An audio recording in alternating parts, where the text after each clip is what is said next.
This is the largest tornado in recorded history, heading straight for storm chasers desperately trying to escape. In just a couple of minutes, this monster would become one of the strongest, most infamous tornadoes in modern history.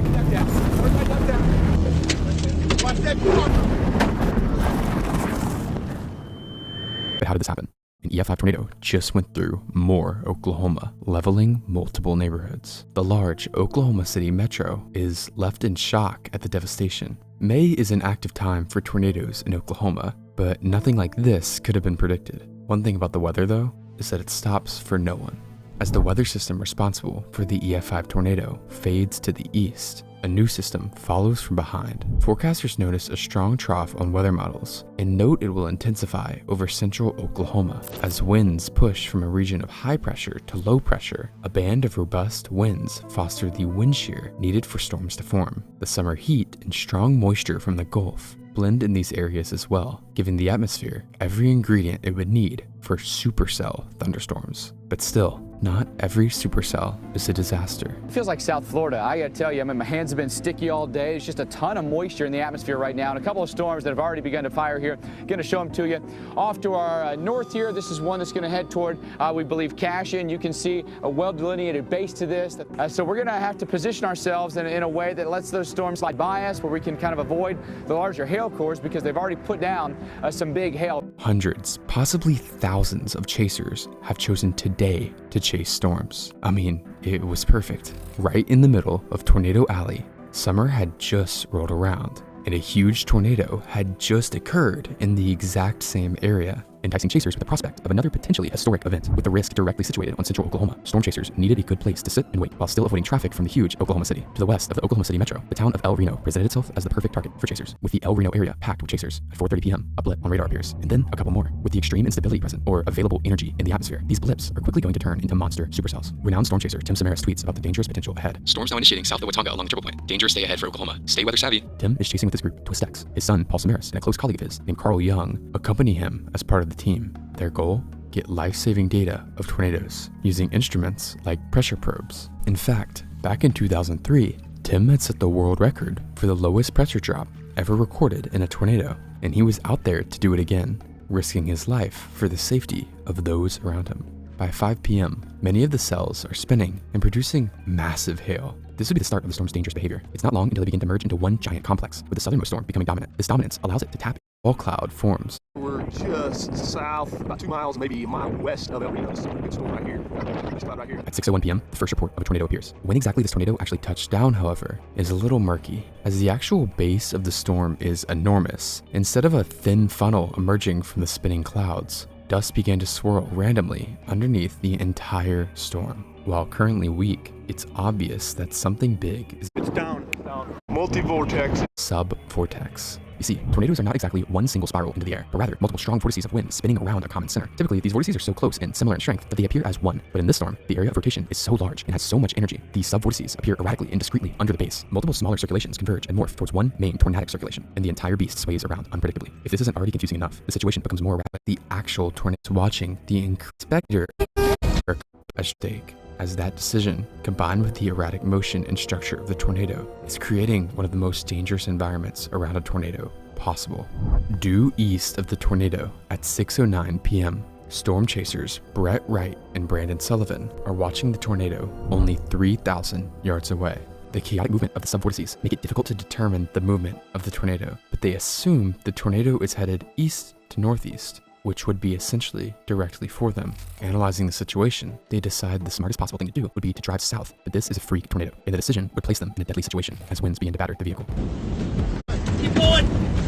They waited until the tornado was so close to them that the same illusion that almost killed the tour group had struck a spark, pelting their car with debris and shattering the windshield. They are just barely able to keep moving though, escaping the tornado by less than 40 seconds. At the same moment, exactly 1 mile north of Wright and Sullivan, the Twistex group is turning east onto Rivet. This doesn't mean that there aren't extreme subvortices though. In fact, they're just hidden inside the dust and debris. The only way to see where the subvortices are now would be by actually looking inside the storm, which is precisely what the crew in control of a mobile radar truck are doing. What they observed, but here, the mesocyclone is so powerful, multiple distinct rotations are forming within the circulation. The wind speeds and erratic motion are alarming to the people inside the radar truck. Less than half a mile behind the Twistex crew, Reed Timmer and Team Dominator are also following the tornado. Storm chaser Ray Bohack is filming from within one of the team's 3 storm chasing vehicles. Dominator 1, he captures the monster in front of them. The massive wedge tornado can be seen in the center of the screen, with Team Twist X just up ahead, right next to the tornado. Unknown to the team though, they are in a very dangerous location.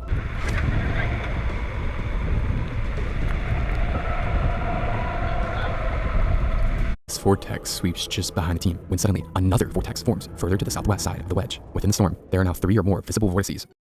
A story about 4 buddies who are willing to die for their work. What? Who are best friends. You ate my donut. I'll do it again. Travel to Visible vortices rotating around each other. The radar truck crew observes how the formation of these new tornadoes causes some crazy, unpredictable behavior. Here, the main wedge is pulled north by the forming vortex, plunging towards Reno Road, towards the Twist X crew. Inside Twist X's vehicle, Paul Samaras has a video camera and is capturing the encounter. While the footage they recorded is lost, the dialogue of the 3 crew members has been transcribed. Carl Young realizes something's wrong.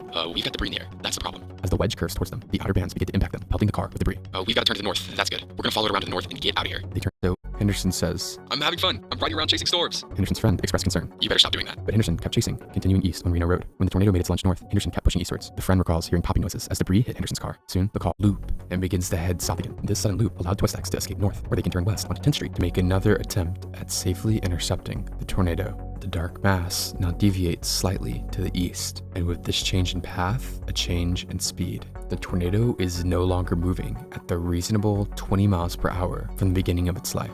Now, it's racing eastwards at more than 50 miles per hour. Any chaser east of the tornado now suddenly finds themselves escaping a deadly situation. There's a huge issue though. There are now potentially hundreds of chasers clogging the wet dirt roads, making it practically impossible to get out of the way. One chaser who finds himself stuck in the chaser traffic jam is Skip Talbot. He's in a group of chasers watching the storm approach from the intersection of 15th and Country Club Road. Up until now, dust has obscured the tornado from sight, except when lightning strikes briefly, illuminating the approach toward the speeds. The rain must be rushing around at more than 100 miles per hour. This triggers a sudden epiphany. The rain is the tornado. The entire area is starting to gain tornadic winds. The group makes the smart decision to scramble east. As they turn onto 15th Street, they join a bumper-to-bumper line of chasers, all running for their lives. Not everyone in this line is a chaser though. A couple minutes before, local resident Billy O'Neill and his son-in-law Jose Bonilla are watching the approaching tornado. Bonilla urges O'Neill to get into the neighbor's storm cellar, but he's too claustrophobic. Because of this, the pair decide to try and outrun the tornado in their car. They drive south towards 15th Street, where they see the line of chasers fleeing the approaching funnel. O'Neill stops and waves on the chasers, even as the tornado approaches closer and closer. Eventually, the last car passes, and they're able to turn onto 15th Street, but the tornado is moving way too fast. Unfortunately, there's no chance of escape. Ahead of them, they see a pickup truck turn south onto a dirt road. Inside is the driver, Dustin Heath Bridges, and passenger, Wyatt Mindeman. They have both been caught in storms are brought down onto Bridges' truck, trapping both cars as the tornado overtakes them.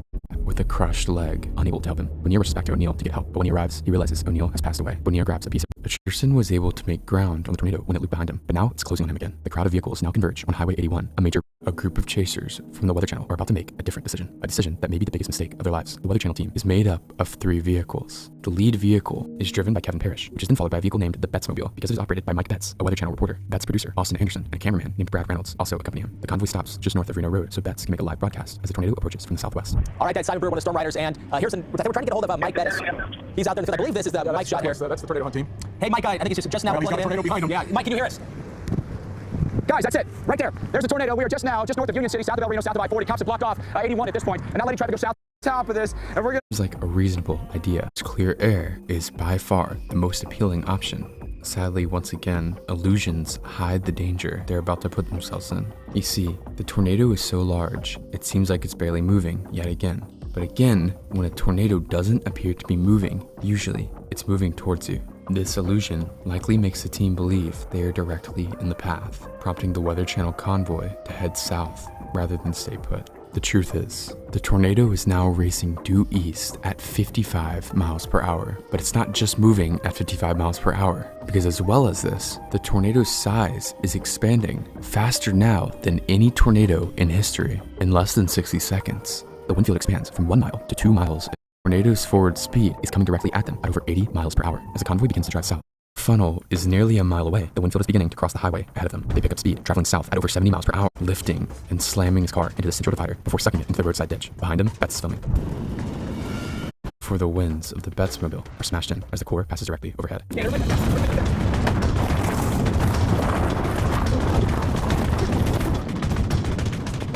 Bet's camera is ejected from a window upon impact, but continues filming. The Betsmobile can be seen rolling away with the 3 occupants. The group is about 30 seconds ahead of Henderson, but instead of continuing east like Henderson, they turn north. 50 seconds later, they approach the intersection of Highway 81 and a road named Reuter Road. At this exact same time, the Twist X crew is now approaching Highway 81. Neither Twist X nor Henderson are aware of the incredible speeds at which the tornado has expanded eastwards. Tim says, We're probably gonna have to cross 81 if this road is good, and then try and drop down if we got some viable roads. they pull up behind a Toyota Yaris. The driver is Storm Chaser Dan Robinson. Robinson has a rear dash cam rolling, filming Twist X right behind him. Robinson looks south and also sees this crew's white Chevrolet Cobalt. Walton and his group would have no clue they were recording the last moments of the Twist X crew. Thinking quickly, Walton also decides to turn onto Reuter behind them. Right on 81. Yeah. Copy. Go slow. 10-4, turn around, and then we're gonna go back exactly where we were just. This decision to turn around, without a doubt, saved their lives. But Dan and Twist X are continuing down Reuter to the south. Henderson is still stuck behind the line of chasers on Reno Road. After the powerful core strikes the Weather Channel convoy, it begins to do something that no chaser was expecting. It begins to move north. The heavy rain is now at the intersection of Alpha. The App Store doesn't have the specific brain rot you need. Don't search for it. Just write a prompt and build it yourself. Side of the road. He disappears into the darkness. Emily Sutton, a chaser just ahead of Robinson, films the core once again revealing itself. The funnel is a stovepipe shape, no more than 250 yards wide at its base, but the wind field is still growing. To the north, Twist X still can't see the tornado. Heavy rain to their south means it's essentially Maybe I don't. reveal itself. Of the Twist X crew to capture the white Chevy Cobalt. He also begins to realize Robinson's Toyota extinguished. Shout, "We're going to die," overtook the mechanisms of the disgusting monster can be seen. Huge sub-vortices sweep around at incredible speeds. The mobile radar truck from earlier has paralleled the tornado to the north on Interstate 40 and is watching the tornado approach. As the radar scans the tornado, they record something incredible. Inside the circulation, wind speeds of 296 miles per hour, the second highest wind speeds ever, are measured. Moments later, a satellite tornado arcs around the south side of the main one, with a ground speed of 175 miles per hour. This is the highest forward speed ever recorded for a tornado. Within minutes, this tornado has come close to or has broken numerous records. It continues moving northeast, forcing the radar team to begin to flee east on I-40. But here, they realize the magnitude of the disaster that is about to unfold. I-40 is a major highway that is packed with civilians and storm chasers alike. An EF5 strength tornado, with winds approaching 300 miles per hour here, could kill hundreds. Worse yet, if the tornado continues to track east, it will enter Oklahoma City. Panic begins to ensue in the Oklahoma City metro area. Residents have live on air. Need to be. If you can go south right now, if you don't feel safe, go south. Get out of its way. Reed Timmer is on that. Reed, what do you have? This dire language prompts tens of thousands more to attempt to flee the area towards the south, bringing the area's already heavily congested traffic to a complete standstill. Thousands are now stuck in the path of this massive, violent tornado. Its erratic movement means forecasters have no idea what it's about to do next. If it continues eastward, it will follow I-40, where hundreds of cars are stuck. The outcome of a violent tornado hitting this traffic jam could be a death toll in the hundreds. The tornado is once again hidden by rain as it approaches I-40. Sub-vortices still sweep around the main circulation, one of which swipes a small neighborhood of homes. Fortunately, the fast-forward speed of the sub-vortex spares total destruction of the area. As the tornado crosses I-40, it loops before heading due east. Following the interstate, hundreds of cars and structures are now in the path. And beyond the interstate, the densely populated suburbs of the Oklahoma City metro are now in direct sight. It's not long until chaos begins to ensue on the interstate. Numerous 18-wheeler trucks were toppled. People's cars were picked up and rolled, and while many were able to survive, this luck would not last. Maria Martin, her husband, and their 3 children had pulled over their minivan onto the side of the interstate, hoping the tornado would pass by. Only the husband and 2 of the children were still inside the vehicle, injured but alive. Maria and her 17-day-old baby passed away. Just as the core of the tornado inches near the highway, a miracle seems to occur. The circulation begins to become increasingly messy and is weakening. Within a couple of seconds, the tornado would disappear into nothing. As the storm passes, law enforcement and chasers comb over the damaged path, racing nightfall to try and help those affected by the tornado. Fortunately, no structures were hit by the strongest winds in the tornado. If they had, EF5 damage could have easily been inflicted and more people could have died. But the real tragedies that occurred during the tornado were in vehicles. Along Highway 81 and I-40, dozens of cars have been flipped or rolled, but so far, no deaths have been reported. Canadian County Sheriff's Deputy Doug Green is one of the people assisting in search and rescue. He drives down Reuter Road when he spies something in a canola patch. He approaches the mangled heap of metal to find the body of Tim Samaras. By the next morning, the bodies of Paul Samaras and Carl down Reuter Road when he spies something in a canola patch. He approaches the mangled heap of metal to find the body of Tim Samaras. By the next morning, the bodies of Paul Samaras and Carl Young will also be recovered after they are found ejected from the vehicle. Soon, Richard Henderson is also added to the list of fatalities attributed to the tornado, making the official death toll 8. Before today, no tornado had ever killed a storm chaser, but this one alone had killed 4, including a veteran chase group.